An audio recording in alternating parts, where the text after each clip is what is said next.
मित्रों, हम सभी जानते हैं कि 1 नवंबर 1858 को पहली बार लगभग आधे भारत में ब्रिटिश शासन ने हस्तक्षेप किया। वह हस्तक्षेप पूरी तरह अनधिकृत और अवैध था, अवैधानिक था और अंतर्राष्ट्रीय कानूनों के अनुसार वह एक अपराध था, क्योंकि अंग्रेज यहाँ के लिए बाहरी एवं अजनबी थे तथा भारत में उनका कोई भी नागरिक अधिकार नहीं था। इसलिए यहाँ ब्रिटिश शासन का हस्तक्षेप पूरी तरह अवैध था। परंतु फिर भी उस समय अंतर्राष्ट्रीय संस्थाओं की स्थापना नहीं होने के कारण मनमानी करते हुए अपनी कंपनी के लोगों के द्वारा फैलाए गए जाल को वैधता देने के लिए इंग्लैंड के शासन ने 1 नवंबर 1858 को भारत में हस्तक्षेप किया। लगभग आधे भारत में उन्होंने अपना शासन स्थापित करते हुए रानी विक्टोरिया ने घोषणा की कि आज से मेरा भतीजा भारत का पहला वायसराय होगा। उसके बाद माउंटबेटन 1947 ईस्वी तक इंग्लैंड के आखिरी वायसराय रहे। इस प्रकार लगभग 90 वर्ष तक लगभग आधे भारत में अंग्रेजों ने शासन किया और हमारी वीरता के कारण, क्रांतिकारियों की वीरता के कारण, नेताजी सुभाष चंद्र बोस की वीरता के कारण, भारतीय सेनाओं में नेताजी के कारण उभरे देशभक्ति के ज्वार के कारण और नौसैनिकों पर चले, लाल किले में चले मुकदमे के कारण जो सेना में असंतोष उभरा उसकी खबर पाकर तथा 2 महायुद्धों में भारत की सेना की शक्ति देखने के कारण, उससे प्रभावित होने के कारण और फिर स्वयं ब्रिटेन में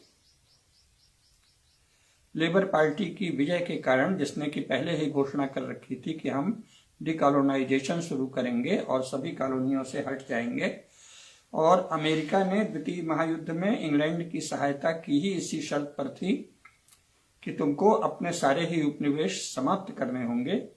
और इंग्लैंड में ये जोरों से मांग उठी थी कि हमको पहले अपने इंग्लैंड की रक्षा करनी चाहिए। ये उपनिवेश वगैरह बनाने में हम बर्बाद हो रहे हैं, हमारे लड़के लड़ाइयों में पूरी तरह मर रहे हैं और ये सब बंद होना चाहिए। इसलिए जाना उनकी विवशता थी और उन्होंने अपने जो सबसे प्रिय लोग थे उनसे संधि करके नेहरू जी को प्रधानमंत्रित्व देकर पावर का ट्रांसफर आधे भारत के लिए किया। शेष भारत उस नए संघ के साथ राष्ट्रभक्ति की भावना से जुड़ गया। सरदार पटेल की और भारतीय राजाओं की दोनों की देशभक्ति ही इसमें कारण रही। लेकिन मुख्य बात यह है कि 90 वर्ष तक लगभग आधे भारत में अंग्रेजों का अनुचित, अवैधानिक, विधि विरुद्ध हस्तक्षेप समाप्त करने में हमारी वीरता के बाद जब उन्हें यहां से भागकर जाना पड़ा और हमारा अपना शासन यहां स्थापित हुआ, उस समय जिन लोगों के हाथ में पावर का ट्रांसफर हुआ था उन्होंने अपनी खुशी को व्यक्त करने के लिए उसे स्वाधीनता दिवस कह दिया, इंडिपेंडेंस डे, और 75 वर्षों से यही शब्द चल रहा है।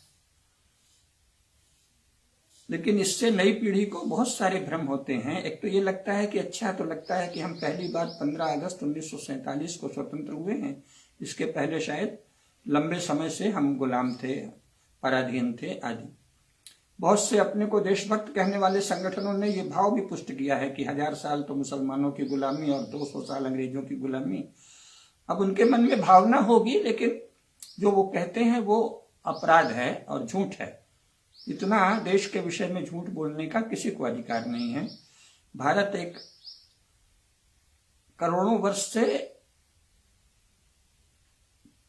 स्वाभाविक राष्ट्र है, प्राकृतिक राष्ट्र है, नैसर्गिक राष्ट्र है, जैसा राष्ट्रीय स्वयंसेवक संघ के द्वितीय सरसंघचालक परम पूजनीय श्री गोलवलकर गुरु जी कहते थे और जैसा इधर प्रोफेसर कुसुमलता केडिया ने अपने अनेक सशक्त व्याख्यानों में बारंबार सप्रमाण पूरे विस्तार के साथ, पूरे संदर्भ के साथ स्पष्ट किया है। इस नैसर्गिक राष्ट्र भारत को सिकोड़ने का काम जरूर 15 अगस्त 1947 को अंग्रेजों की मिलीभगत और गांधी नेहरू जी की उसमें सहभागिता, चाहे वो लोभवश रही हो, भयवश रही हो, जिस कारण से भी रही हो, उस सहभागिता के कारण सबसे सिकुड़ा हुआ हिस्सा बचा। तो वो भारत के सर्वाधिक सिकुड़न का दिन तो है, लेकिन चलिए, वीर लोग अपनी कमी का रोना नहीं रोते, बल्कि पुनः अपने लक्ष्य को प्राप्त करने की कोशिश करते हैं। इसीलिए जैसा प्रोफेसर कुसुमलता केडिया जी ने आह्वान भी किया है, हम सब लोगों ने उस आह्वान में अपना स्वर मिलाया है। पुनश्च जम्बूद्वीप, हम पुनः भारत की सीमाओं को वहां तक ले जाएं जैसी वो सदा से प्राचीन काल से थी। ये तो अलग बात है, लेकिन अभी जो बात चल रही है कि ये नेहरू जी और गांधी जी के सहयोग से इसको स्वाधीनता दिवस कहना शुरू हुआ, क्योंकि उनके लिए वो बहुत ही बड़ा खुशी का क्षण था। लेकिन खुशी हम अगर उसे मनाएं भी तो किस रूप में मनाएं? तो उस दिन उनको भागना पड़ा। तो या तो हम 15 अगस्त 1947 को फिरंग पलायन दिवस कहें, या जैसा पहले होता था कि हुणों पर विजय हुण विजय कहलाती थी, म्लेच्छों पर विजय म्लेच्छ विजय कहलाती थी, हमारे राजा कहते थे म्लेच्छ विजय, हुण विजय।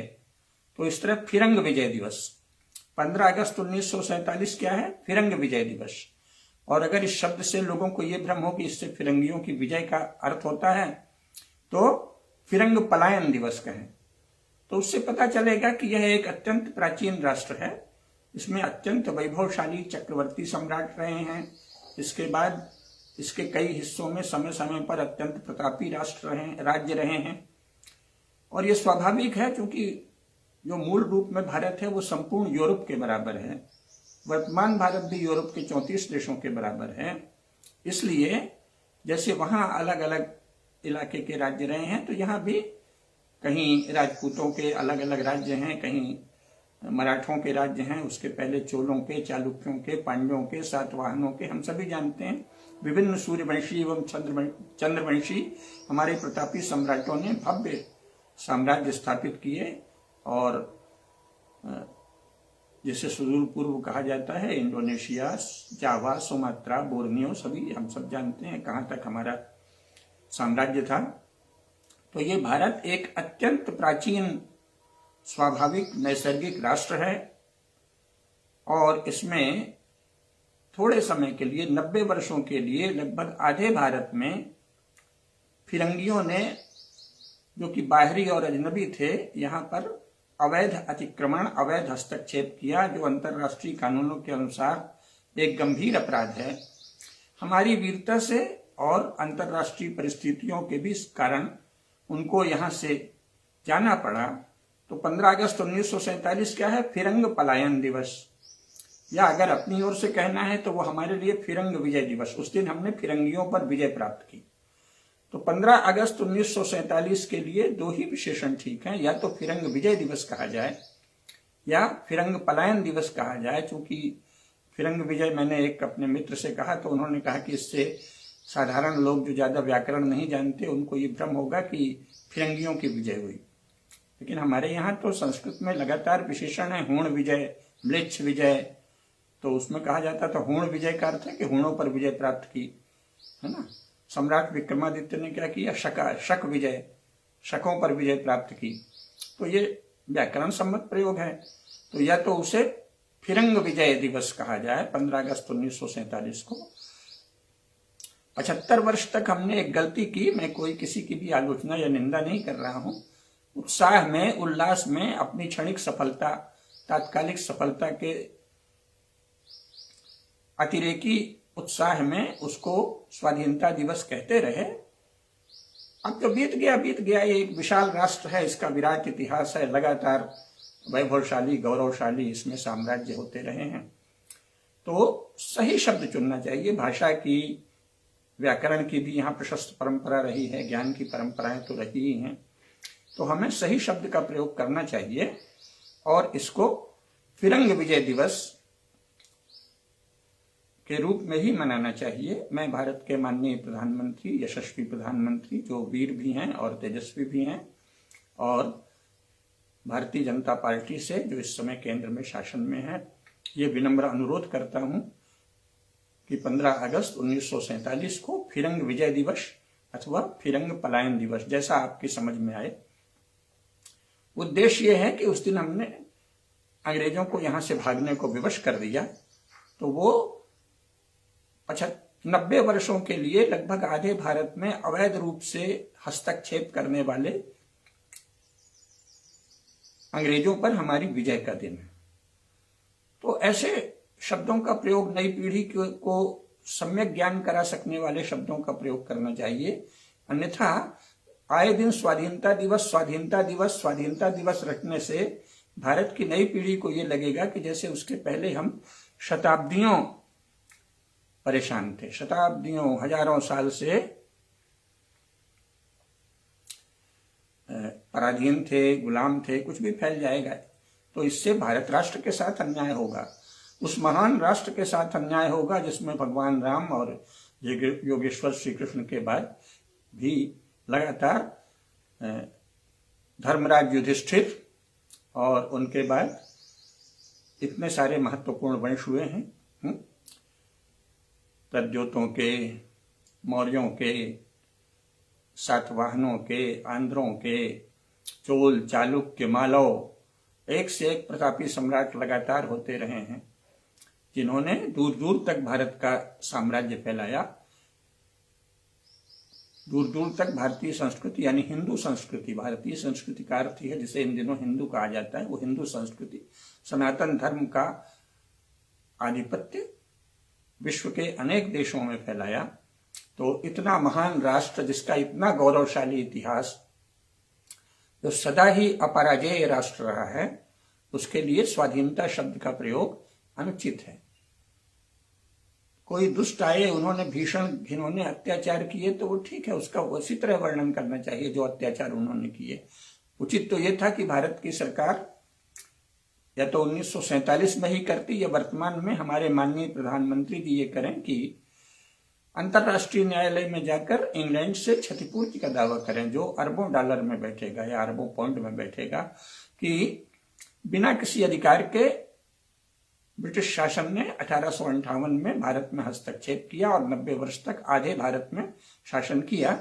तो इसलिए भारत के जो जान माल का नुकसान किया, जो संपत्ति का क्षय किया, जो यहाँ के संसाधनों का दोहन किया, बिना किसी भारतीयों के किसी अपराध के बिना, किसी दोष के बिना जो ये सब किया है, वो बहुत ही गंभीर अपराध है। उसके लिए ब्रिटेन सार्वजनिक रूप से माफी मांगे, क्षमा याचना करे और साथ ही क्षतिपूर्ति करे, ये मांग होनी चाहिए। लेकिन हमको ये स्वाधीनता दिवस कहना अब बंद कर देना चाहिए। फिरंग विजय दिवस या फिरंग पलायन दिवस, या आपको विजय में लगे कि इससे भ्रम पैदा होगा तो फिरंग पराजय दिवस ये कर लो। इन तीन में से फिरंग विजय दिवस, अगर फिरंग विजय से ये भ्रम होता है कि वो फिरंगियों की विजय हो गई तो फिरंग पराजय दिवस अथवा फिरंग पलायन दिवस, ये तीन नाम हैं। भारत सरकार को परामर्श पूर्वक, विवेक पूर्वक, राष्ट्र के भविष्य का ध्यान रख के, राष्ट्र की युवा जो पीढ़ी है, नई पीढ़ी जो है, उसको तेजस्वी, तेज संपन्न, अपने इतिहास के ज्ञान से संपन्न, अपने इतिहास के प्रति आत्मगौरव के भाव से संपन्न बनाने के लिए खूब सोच विचार कर सम्यक शब्द का प्रयोग करना चाहिए। ये स्वाधीनता दिवस शब्द प्रयोग अब बंद होना चाहिए। विश्व में कहीं भी ऐसा नहीं होता। इंग्लैंड, फ्रांस से इंग्लैंड का लगभग, जैसे ये भारत का लगभग आधा हिस्सा अंग्रेजों के कब्जे में रहा 90 वर्ष, तो इंग्लैंड का भी लगभग 1/3 से अधिक हिस्सा फ्रांस के कब्जे में 136 वर्ष रहा। लेकिन उसकी मुक्ति के बाद इंग्लैंड तो उसे अपना स्वाधीनता दिवस नहीं कहता। फ्रांस से अपने 1/3 से अधिक हिस्से को मुक्त कराने के बाद इंग्लैंड ने कभी उसे अपना स्वाधीनता दिवस नहीं किया। स्वीडन ने 1523 ईस्वी में डेनमार्क से मुक्ति पाई, लेकिन स्वीडन उसे स्वाधीनता दिवस नहीं कहता। इटली ने 1515 में फ्रांस से मुक्ति पाई, लेकिन वो उसको स्वाधीनता दिवस के रूप में नहीं मनाता। स्पेन ने भी फ्रांस से 1659 ईस्वी में मुक्ति पाई, लेकिन वो इटली स्वाधीनता दिवस नहीं कहता उसे। स्वयं स्पेन ने फ्रांस से 1659 ईस्वी में मुक्ति पाई, पर स्पेन उसको स्वाधीनता दिवस के रूप में नहीं मनाता। और Italy, Sicily, Naples, Florence, Venice, Milan आदि ने उस्मानों के मुस्लिम साम्राज्य से 1529 से 1565 ईस्वी तक अलग अलग वर्ष में एक एक करके मुक्ति पाई, लेकिन न तो कभी इटली उसे स्वाधीनता दिवस कहता, न सिसिली कहता, न नेपल्स कहता, न फ्लोरेंस कहता, न वेनिस कहता, न मिलान कहता। इनमें से कोई भी राज्य स्वाधीनता दिवस के रूप में नहीं मनाता, जबकि उस समय उस्मान राज्य से यानी मुस्लिम शासन से उनको मुक्ति उसी समय मिली है। 16वीं शताब्दी में इन राज्यों को मुस्लिम शासन से मुक्ति मिली है और 15वीं शताब्दी के अंत में स्पेन को मुस्लिम शासन से मुक्ति मिली है। लेकिन न तो स्पेन उसे स्वाधीनता दिवस के रूप में मनाता और न ही Italy, Sicily, Naples, Florence, Venice और मिलान स्वाधीनता दिवस के रूप में मनाते। इंग्लैंड फ्रांस से अपने 1/3 से अधिक हिस्से को मुक्त कराने को स्वाधीनता दिवस के रूप में नहीं मनाता। तो हमारे आधे से अधिक हिस्से को अंग्रेजों से वापस मुक्त कराने को, यानी हमारा ही हिस्सा था, उसमें अनुचित हस्तक्षेप बाहरी अजनबी फिरंगियों ने किया था, उनको यहां से भागने को विवश करने को और अपने क्षेत्र पर पुनः अपना अधिकार स्थापित करने को हम सफल हुए करने में। तो 15 अगस्त को क्या कहना चाहिए? फिरंग पराजय दिवस या फिरंगियों पर हमारी विजय का दिवस, जैसे हूण विजय, शक विजय आदि कहते हैं, तो फिरंग विजय दिवस अथवा फिरंग पलायन दिवस। लेकिन स्वाधीनता दिवस कहना पूरी तरह बंद होना चाहिए। विश्व में कोई भी स्वाभिमानी देश जिनके मुश्किल से 200-250 वर्षों का इतिहास है, वो भी शत्रु एक हिस्से में कब्जा कर ले और उसे मार भगाए तो उसके बाद स्वाधीनता नहीं रखते। ये क्या तमाशा है कि हमारे शासक 15 अगस्त को स्वाधीनता दिवस रखते हैं। किसी भ्रम में या किसी अपने तात्कालिक उल्लास की प्रमत्त अवस्था में सजग न होने के कारण, उसके परिणामों के प्रति विचार नहीं करने के कारण, उसके फलितार्थों का चिंतन नहीं करने के कारण यूं ही अवश्य अचेत से स्वाधीनता दिवस चिल्लाते रहे, ये बंद होना चाहिए। अब हमें एक विवेक पूर्वक निर्णय लेकर 15 अगस्त को स्वाधीनता दिवस कहना बंद कर देना चाहिए और इसे या तो फिरंग विजय दिवस या फिरंग पराजय दिवस या फिरंग पलायन दिवस, जो सम्यक लगे। मैं तो हूण विजय, शक विजय आदि उपाधियों, म्लेच्छ विजय आदि उपाधियों की परंपरा में इसको फिरंग विजय दिवस कहने का प्रस्ताव करता हूं। लेकिन अगर जैसा हमारे एक मित्र ने कहा कि फिरंग विजय से लगता है कि मानो उस दिन फिरंगियों की विजय हुई, तो आप फिरंग पराजय दिवस कह दीजिए या फिरंग पलायन दिवस कह दीजिए। पर स्वाधीनता से क्या अर्थ है? इतना प्राचीन गौरवशाली राष्ट्र जो सदा से स्वाधीन रहा है, उसको इस तरह से आप स्वाधीन कह के उसके पहले पराधीन कैसे बताते हैं? भारत कभी भी पराधीन नहीं रहा है। हमने इसीलिए पुस्तक भी लिखी है, कभी भी पराधीन नहीं रहा है भारत। तो ऐसे भारत के लिए जो कभी भी पराधीन नहीं रहा है, स्वाधीनता दिवस मनाना बहुत ही लज्जा का विषय है। लेकिन उसको क्षमा किया जा सकता है कि आप उल्लास के अतिरेक में, जैसे कुछ बच्चे होते हैं वो क्रिकेट में ही जीत गए, किसी कबड्डी में जीत गए, तो उसी को कहते हैं ओ हमारा विजय दिवस है, चूंकि उनकी दृष्टि सीमित है। ऐसा लगता है कि अंग्रेजों से ट्रांसफर में पावर पाने वाले लोगों की बुद्धि भी संकीर्ण थी, सीमित थी, छोटी थी।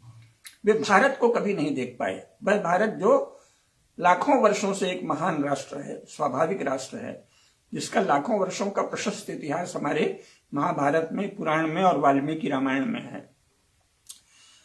हजारों वर्षों के जिसके विस्तार से ऐतिहासिक साक्ष्य हैं, जिसमें ऐसे ऐसे गौरवशाली राजा हुए कि जिनके स्मरण मात्र से भारतवासी पुलकित हो जाते हैं।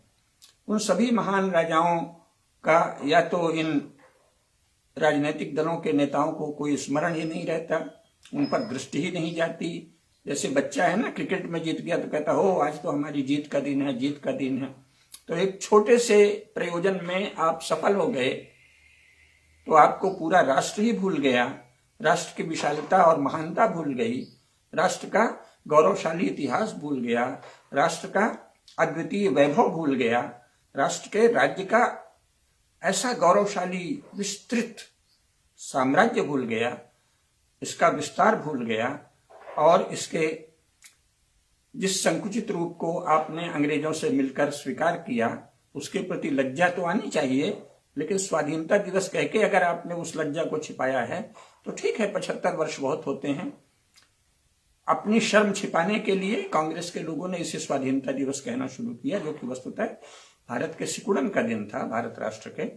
अफगानिस्तान नहीं, म्यांमार नहीं, नेपाल नहीं, यहाँ तक कि पूर्व और पश्चिम में बहुत बड़ा हिस्सा पाकिस्तान बना दिया। तो वो लज्जा और शर्म का, संकोच का और सिकुड़न का दिन है। लेकिन अगर आपको, ठीक ही है, कोई भी राष्ट्र इस तरह की अपनी कमी को नहीं याद करता, हमारे नेताओं की कमी है, वो राष्ट्र की कमी तो है नहीं, तो हमें राष्ट्र नेताओं की कमी को क्यों याद रखना चाहिए? उसके जो गौरवशाली पक्ष है कि हमने भगा दिया, अंग्रेजों को यहां से भागने को विवश होना पड़ा, उसे ही याद रखें। अपने गौरवशाली इतिहास और अद्वितीय साम्राज्य परंपरा का सदा स्मरण रखें। विश्व का कोई भी राष्ट्र इतने समय से ऐसा स्वाभाविक राष्ट्र नहीं रहा है, ऐसा गौरवशाली उसका इतिहास नहीं रहा है, इतने भव्य और प्रशस्त उसके साम्राज्य नहीं रहे हैं। उन सब की स्मृति नई पीढ़ी को कराने का, इतिहास बोध फैलाना भारत शासन का और भारत के समाज का, अगर शासन नहीं करता तो समाज के लोगों का कर्तव्य है। हम कब तक शासन रटेंगे? अगर भारत शासन दुर्भाग्यवश हीनता से भरे हुए लोगों के हाथ में ही रहता है, तो पहले समाज को प्रयास करना चाहिए कि हम अपने देश में अधिक से अधिक फैलाएं इस बात को कि भारत कितना महान गौरवशाली इतिहास वाला राष्ट्र है, इसके कैसे कैसे भव्य साम्राज्य रहे हैं। और 1 नवंबर 1858 को विक्टोरिया आई, उसने कहा कि आज से मेरा भतीजा ब्रिटिश भारत का, यानी आधे भारत का वायसराय होगा। और बड़ी कुशलता से, कुछ भारतीयों के सहयोग से, छलपूर्वक 90 वर्ष तक आधे भारत में उन्होंने तरह तरह के काम किए, कुछ अच्छे काम भी किए, बहुत से गलत काम किए, फिर हमने उनको जाने को विवश कर दिया। अतः संपूर्ण ऐतिहासिक संदर्भ में, अपने विराट संदर्भ में 15 अगस्त 1947 को फिरंगियों को भगाने में हमें यश प्राप्त हुआ, हम सफल हुए, इस बोध के साथ और अपने महान राष्ट्र के संपूर्ण इतिहास का स्मरण रहे, इस विवेक के साथ फिरंग विजय दिवस, या विजय से भ्रम होता है तो फिरंग पराजय दिवस अथवा फिरंग पलायन दिवस मनाना चाहिए। किसी भी रूप में स्वाधीनता दिवस कहना 15 अगस्त को बंद कर देना चाहिए। जब तक शासन नहीं करता तो हम समाज में इसको जगह जगह 15 अगस्त को फिरंग विजय दिवस या फिरंग पलायन दिवस के रूप में मनाना भारतीय समाज को, भारत राष्ट्र के स्वतंत्र बुद्धि नागरिकों को ये प्रारंभ कर देना चाहिए। और अपने यशस्वी प्रधानमंत्री से भी मेरा अनुरोध है कि अब वो इस हीनता जगाने वाले शब्द स्वाधीनता दिवस को हटाकर इसको सम्यक विशेषण दें। मेरी ओर से उसके लिए 3 शब्द प्रस्तावित हैं: फिरंग विजय दिवस, फिरंग पलायन दिवस अथवा फिरंग पराजय दिवस। जो लगे कि ये सम्यक अर्थ को संप्रेषित करता है वो शब्द प्रयुक्त किया जाए सर्वसम्मति से, शासन के स्तर पर विचार कर। तब तक भारत के नागरिक जगह जगह 15 अगस्त को अगर मनाना ही है तो फिरंग विजय दिवस, फिरंग पलायन दिवस मनाएं, स्वाधीनता दिवस कहना बंद कर दें। उससे इस महान राष्ट्र के गौरवशाली इतिहास की विस्मृति होती है, यही कहना है। भारत माता की जय।